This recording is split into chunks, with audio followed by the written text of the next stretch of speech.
I will never forget the way my grandfather's voice sliced through the warmth of that Christmas dinner. One moment, the chandelier glowed soft gold over the table. My parents were laughing too loudly, pretending everything in our family was perfect. And then he set his fork down, looked straight at me, and asked, "Morgan, are you still running that restaurant I bought you?" The room froze. My breath caught halfway in my throat. Drop a comment below and tell me, have you ever felt like an outsider in your own family? I want to hear your story. 3 hours before my grandfather dropped that bomb, the only thing I was running was a red wine reduction for the venison.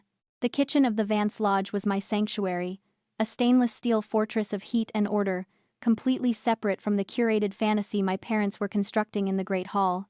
I was wearing my chef's whites, my hair pulled back tight, my hands stained with beet juice and herbs. To the staff, I was Morgan, the sous chef who could balance a dinner service for 50 without breaking a sweat. To my family, I was the help. My sister, Jessica, breezed into the kitchen like she was walking a runway, holding her phone up to find the best lighting. She was wearing a dress that cost more than my car, a shimmering silver thing that looked like it was made of starlight. "Morgan, God, it smells like labor in here," she said, wrinkling her nose without looking away from her screen. "Can you move? You're ruining my background." I stepped aside, wiping my hands on a towel. "Hello to you too, Jessica. Don't start," she snapped, snapping a selfie. "Mom is already freaking out because the ice sculpture is melting.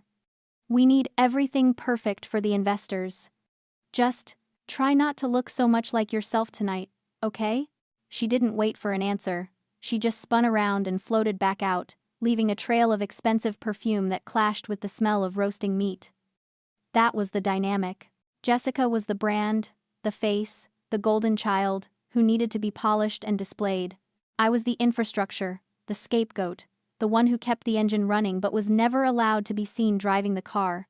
My parents, David and Susan, came in a moment later. My father looked dashing in his tuxedo, but I knew the signs, the tightness around his eyes, the way his hands wouldn't stop fidgeting with his cufflinks. He looked like a man trying to hold water in a sieve. "Is the food ready?" he demanded, not looking at me. "It's on schedule, Dad," I said. "The appetizers are going out now." "Good," my mother said, smoothing her gown. She looked at me with a mixture of pity and distaste. "Now, listen, Morgan. When you come out to serve, keep your head down. We have important people here tonight. Investors.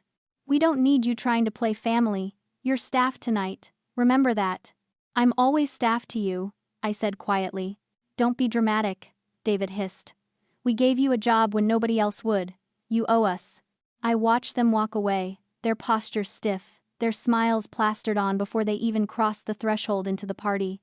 And in that moment, watching them perform their desperate little play for an audience of strangers, I finally understood something. For years, I had thought their cruelty was strength. I thought they treated me like dirt because they were powerful and I was nothing. But as I watched my father laugh too loudly at a joke he didn't understand, and my mother frantically check her reflection in a spoon, I realized it wasn't power, it was panic. They were terrified. They had built their entire identity on having the lodge, having the money, having the status. But they didn't have any of it, really. It was all leverage and loans and theft. They were empty wallets trying to act like vaults.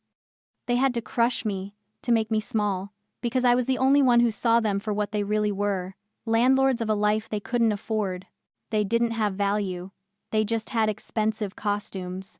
And the moment the money ran out, they wouldn't just be broke, they would be nobody. I went back to the stove, stirring the sauce. The heat of the burner felt good against the chill settling in my bones.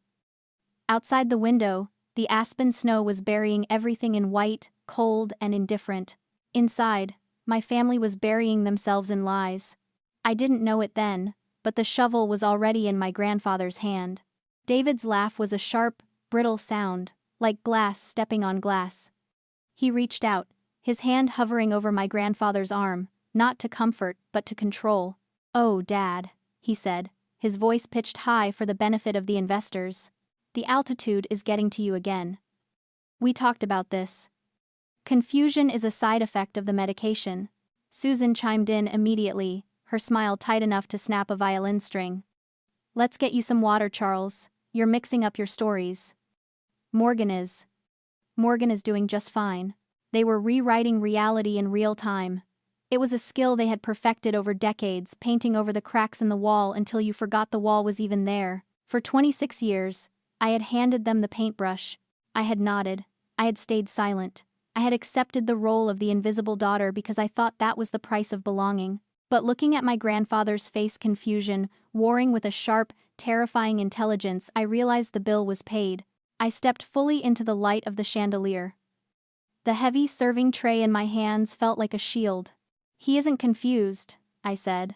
The room went dead silent. My mother's eyes widened. A silent scream of stop aimed directly at my throat. "Morgan," my father warned, his tone dropping into that low register that used to make me flinch. "Don't." I looked at Charles. "I don't have a restaurant, grandfather. I never did. I work here. In the kitchen. I'm an employee." A gasp rippled through the room. It wasn't loud, just a collective intake of breath from 50 wealthy people realizing they were watching a train derail. Charles turned his head slowly toward his son. "David. Where is the startup fund? The $850,000. Where is it?" David stood up so fast his chair screeched against the hardwood. He grabbed my upper arm, his fingers digging into the muscle, and steered me forcibly toward the butler's pantry. "Excuse us," he muttered to the room. "Family matter." He shoved me through the swinging door and let it slap shut behind us. The noise of the party vanished, replaced by the hum of the industrial refrigerators. "You selfish, ungrateful little brat," he hissed, his face inches from mine. "Do you have any idea what you just did? Those are investors out there. You just humiliated us."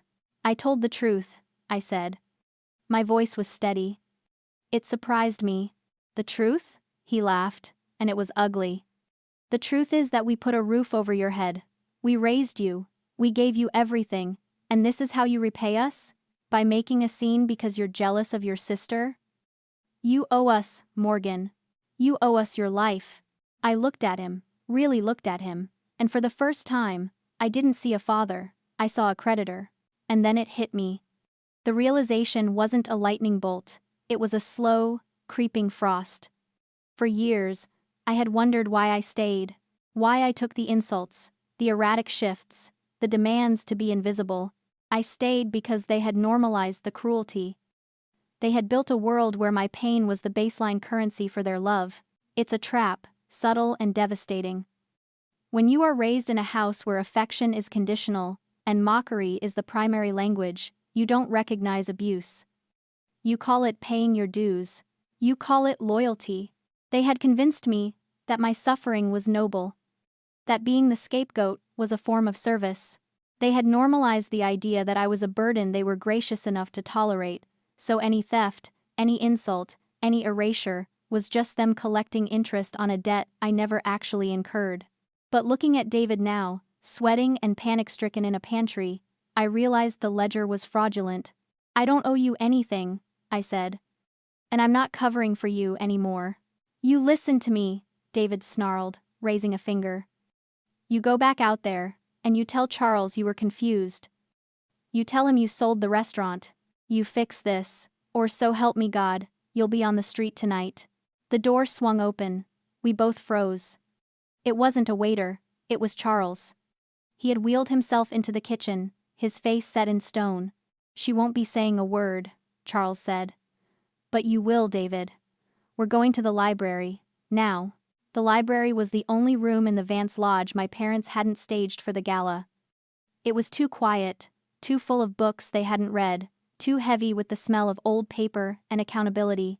When Charles wheeled himself in, followed closely by David, Susan, and me, the temperature in the room seemed to drop 10 degrees.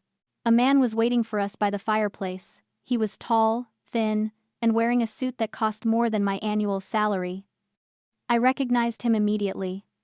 Arthur Sterling, my grandfather's personal attorney, the man my father had claimed was retired and senile, just like Charles. Arthur didn't look senile. He looked like a shark smelling blood in the water. "Close the door," Charles ordered. David slammed it shut, his face glistening with sweat. "Dad, this is ridiculous. You're embarrassing us. We can explain the account discrepancies. It's just creative accounting to minimize tax liability." "Sit down, David," Charles said. It wasn't a suggestion. My parents sat on the leather sofa, huddled together like teenagers caught shoplifting. I stood by the desk. I wanted to see everything. Arthur didn't waste time with pleasantries. He opened a briefcase and laid a single, thick binder on the mahogany desk. "The trust disbursement," he announced, his voice devoid of emotion. $850,000. Released 4 years ago, intended for the establishment of Morgan Vance's culinary venture. He opened the binder. "The funds were transferred to a holding company," Arthur continued. "Vance Strategic Consulting." I looked at the page. "I've never heard of that company," I said. "You wouldn't have," Arthur replied. "It's a shell entity registered to your father." David shifted, loosening his tie. "I was managing the money for her. She was too young. She would have blown it on spices and rent. I was investing it." "Let's look at the investments," Charles said. Arthur flipped the page. The ledger of lies lay open in front of me. It was a balance sheet of my stolen life. I ran my finger down the column of expenses. The dates lined up with painful precision. October 14th, 3 years ago. The withdrawal was for $12,000. The memo read, "Market research." I remembered that date. That was the week my car broke down, and I had to walk 3 miles in the snow to get to my shift. It was also the week Jessica posted her birthday haul on Instagram, a new Chanel bag and a VIP table in Vegas. January 3rd, 2 years ago. Withdrawal, $25,000. Memo, asset diversification. That was the winter I got pneumonia, because I couldn't afford to turn up the heat in the staff dorms. It was also the winter my father took a sudden, solo trip to Macau for a business conference that resulted in zero business and a lot of debt. It went on and on. Consulting fees that paid for Jessica's influencer retreats in Bali. Administrative costs that covered my mother's cosmetic surgeries. Operational expenses that were just direct transfers to online sports betting accounts. They hadn't invested a dime. They had eaten my future, bite by bite. "It's gone," I said. The realization wasn't emotional, it was mathematical. "You spent it all." "We needed to maintain the brand," Susan blurted out, her voice shrill. "Jessica is the face of this family. Her image brings in investors. We did this for the lodge. We did this for us." "You did it for yourselves," I corrected her. "I worked double shifts. I burned my hands on hot pans every night. I scrubbed floors. And while I was doing that, you were using my startup capital to buy likes on social media." David stood up, his face red. "It's my money. I built this family. I have a right to allocate resources where they yield the highest return. And let's be honest. Morgan, you're a cook. Jessica is a star. It was a business decision. It was embezzlement," Arthur said, closing the binder with a snap that sounded like a gunshot. Charles looked at his son. "You stole from your daughter to feed your ego, David. But you didn't just take the cash." He signaled to Arthur again. "There is one more document," the attorney said. "And this one carries a prison sentence." Arthur didn't pull this document from a folder. He retrieved it from a locked, fireproof pouch inside his briefcase. He handled it with tweezers, placing it in the center of the desk, inside a clear protective sleeve. It was a single sheet of heavy, cream-colored bond paper. "Board Resolution 104, Arthur read, dated 6 months ago. A waiver of executive rights and the liquidation of the familial board seat reserved for the second-born Vance heir upon their 25th birthday." I stared at the paper. I knew about the seat. It was a formality. Mostly a non-voting position on the board of the Vance Hospitality Group that came with a stipend and a small percentage of stock. It was my birthright. It was the one thing my parents couldn't touch, because it was tied to my age, not their guardianship. Or so I thought. Arthur pointed to the bottom of the page. "Is that your signature, Morgan?" I leaned in. The ink was black, the strokes confident. Morgan E. Vance. It looked like my signature. It had the same loop on the min, the same sharp slant on the V. But there was a hesitation at the end of the E that I never made. No, I said. The word was a whisper, but it sucked the oxygen out of the room. I never saw this document. I never signed this. We know, Charles said, his voice trembling with suppressed rage. Because on the date this was signed, you were working a double shift at the Winter Gala. You were on camera in the kitchen for 14 hours straight. Arthur looked at David. You forged her signature, David. You sold her seat to a private equity firm for $2 million.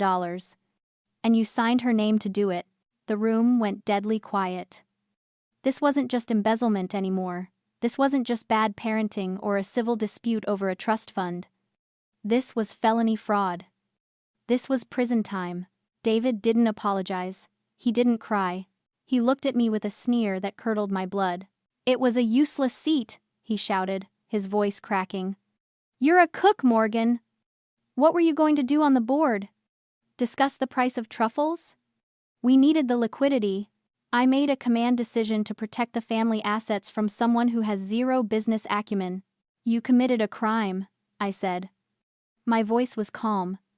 It felt like I was watching a stranger from a great distance. You stole my voice. You stole my place at the table. You never wanted the table, Susan screeched, jumping to his defense. You wanted to be in the kitchen. We gave you what you wanted. We let you play chef while we handled the real business. Play chef? I laughed. It was a dry, humorless sound. You think I'm playing? I asked. You think because I wear an apron and you wear Armani, that I'm the one pretending? I reached into the pocket of my staff jacket, the uniform they were so ashamed of, and pulled out a folded letter. It was worn at the edges because I had read it every night for the past month. I didn't tell you this, I said, unfolding the paper. Because I knew you would find a way to ruin it. I knew you would try to take credit for it, or worse, try to monetize it.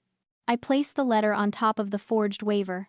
3 months ago, a scout from Le Bernardin dined at the lodge, I said. He didn't know who I was. He didn't know my last name was Vance. He just liked the elk. He asked to meet the sous chef. David scoffed. So what? You got a compliment. I got a job offer, I corrected him. Executive sous chef. In New York, starting salary is double what you pay me here.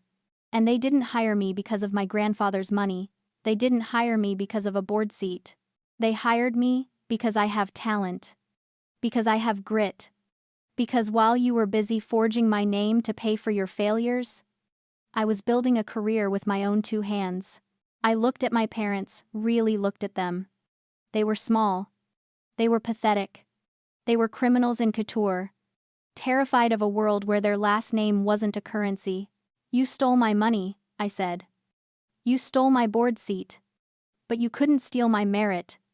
And that is why you hate me, because everything I have, I earned, and everything you have, you stole. David lunged. It was a desperate, animal movement. He reached across the desk, grabbing for the forged document, maybe thinking if he tore it up, the crime would disappear. Arthur didn't flinch. He didn't have to. Charles slammed his hand down on the armrest of his wheelchair. Sit down, David! The command echoed off the walls. My father froze, his hand inches from the evidence. You are done, Charles said, but the show isn't over yet. He turned his wheelchair to face the door. It's time to go back to the party, Charles said. My guests are waiting. And I think it's time they met the real auditors. Charles pushed himself up from the wheelchair. It was a slow, painful process, his knuckles white as he gripped the armrests. But he did it. He stood. He stood straight, taller than I remembered, taller than the frail old man my parents had dismissed as senile. You can walk, David whispered, his face draining of color. I can stand, Charles corrected him. And I can see. I've been seeing everything for the last 6 months. He adjusted his cufflinks, a movement so precise it was terrifying. The confusion, the memory lapses, they were a test. I wanted to see what you would do when you thought no one was watching, and you didn't disappoint. He turned to Arthur. Bring them in. Arthur opened the library doors. They didn't look like auditors. They looked like guests. 3 men and 2 women, dressed in evening wear, who had been mingling at the gala all night. I recognized one of them. He had complimented the elk tartare earlier. Allow me to introduce the team from Sterling and Associates, Charles said. Forensic Accounting Division. They haven't just been eating your food, David. They've been cross-referencing your creative accounting with real-time inventory checks. The man who liked the tartare stepped forward. We've secured the servers in the office, Mr. Vance. And we've already flagged the offshore transfers. The authorities have been notified of the potential flight risk. David stumbled back, hitting the edge of the desk. Authorities? Embezzlement, forgery, fraud. Charles listed the crimes like he was reading a menu. You have a choice, David. Susan. He looked at them with a cold, final judgment. You can leave this lodge tonight, right now. You take nothing but the clothes on your backs, no cars, no jewelry, no phones. You walk out that door, and you never come back. If you do that, I won't press charges. I'll let you disappear. Susan let out a strangled sob. Where will we go? It's snowing. We have nowhere. You have your wits, Charles said. Use them. Or, he gestured to the auditors. Or you stay, and in 10 minutes, the police will be here to escort you out in handcuffs. And I promise you, David, with the evidence we have, you will die in prison. The silence stretched, heavy and suffocating. David looked at the forged document on the desk. Then at the auditors. Then at his father. He looked for a way out. A loophole. A lie he could spin. But there were no cracks in the wall this time. We'll leave, David croaked. Wait. Jessica pushed past Arthur, storming into the room. She was holding her phone, still recording, her face a mask of panicked entitlement. What is going on? Mom? Dad? Why are the guests leaving? Someone said something about the police. This is ruining my engagement metrics. She pointed her phone at Charles. Grandpa. Tell them to stop. You're ruining my brand. Charles looked at his granddaughter with a mixture of pity and disgust. Your brand, he said quietly, was bought with stolen money. Every follower, every like, every sponsored trip. It was paid for by your sister's future. So what? Jessica shrieked. I'm the one people care about. I'm the one with the audience. Morgan is just... She's just the help. And you, Charles said, are cut off. Jessica froze. What? The credit cards, the accounts, the trust, all of it, frozen as of 10 minutes ago. You have $0, Jessica. Your brand is bankrupt. Jessica turned to Susan, her eyes wide with terror. Mom, tell him. Tell him he can't do that. Susan looked at her golden child, then, at the husband who had led them off a cliff, and finally, at me. Morgan, she pleaded, reaching out a trembling hand. Please. Talk to him. We're your family. You can't let him throw us out into the snow. We're your family. I looked at her hand. It was manicured, soft, untouched by the kind of labor I did every day. I thought about the nights I spent scrubbing pots while she slept. I thought about the board seat she stole. I thought about the way she looked at me in the kitchen, like I was a stain on her perfect life. I didn't feel anger anymore. I just felt done. I walked over to the coat rack by the door. I grabbed my father's cashmere coat, my mother's fur, and Jessica's designer wrap. I walked back and held them out. Here, I said. Susan stared at the coats, then at my face. She was waiting for me to break, waiting for the daughter who always forgave, who always fixed things, to step in and save them one last time. Family doesn't steal futures, I said. And family doesn't forge signatures. I dropped the coats at their feet. Goodbye, Mom. The heavy oak door clicked shut, sealing out the wind and the people who used to be my parents. The silence that followed wasn't empty. It was heavy, like a deep exhale after holding your breath for 26 years. Well, Charles said, turning his wheelchair back toward the warmth of the fire. That's done. He reached into the inside pocket of his jacket and pulled out a thick, cream-colored envelope. He didn't hand it to me with ceremony. He placed it on the table next to the empty wine glasses. The deed, he said. I bought the debt from the bank this morning. It's yours. I stared at the envelope. Grandfather, I can't pay you for this. I know, he said. This isn't a loan, Morgan. And it's not a gift, it's seed capital. I'm investing in the only person in this family who knows how to work. I expect a return. I picked up the envelope. It felt heavier than paper. It felt like the weight of my own life, finally landing in my hands. You'll get your return, I promised. 6 months later, the sign at the bottom of the mountain came down. The Vance Lodge, a name that stood for exclusion and pretense, was fed to the wood chipper. In its place, we hung a slab of rough-hewn pine, branded with iron, Morgan's Peak. The change wasn't just cosmetic. I fired the front-of-house staff who sneered at guests. I hired young, hungry cooks who had been told they weren't polished enough for fine dining. We rewrote the menu. No more frozen appetizers passed off as gourmet. We served what we hunted, what we grew, what we made with our own hands. The reservations were booked out until February. This morning, the mail arrived. Buried between vendor invoices and reservation requests was a letter with no return address. The handwriting was shaky, but unmistakable. It was my mother's script. I stood by the wood-fired oven in the kitchen, the heat flushing my cheeks. I opened it. Morgan, we're staying in a motel in Denver. It's awful. Your father is sick. Jessica won't talk to us. We're family. Please, just a small loan until we get back on our feet. I didn't feel a pang of guilt. I didn't feel the old urge to fix it, to smooth it over, to set myself on fire to keep them warm. I felt nothing but the heat of the oven. I crumpled the paper into a tight ball. Chef, order up, my new sous chef called out, sliding a plate of venison onto the pass. Heard, I replied. I tossed the letter into the open mouth of the fire. It caught instantly, curling into black ash, consumed by the work I was doing. I looked around my kitchen. The noise was deafening, pans clattering, orders being shouted, the hiss of searing meat. It was chaotic and hot and exhausting. And looking at the faces of my team, people who showed up, people who worked, people who had my back when the weeds grew tall, I realized I wasn't an orphan. I had just upgraded my family. Sometimes, the only way to find your true family is to fire the one you were born into. Share this if you've ever had to build your own table.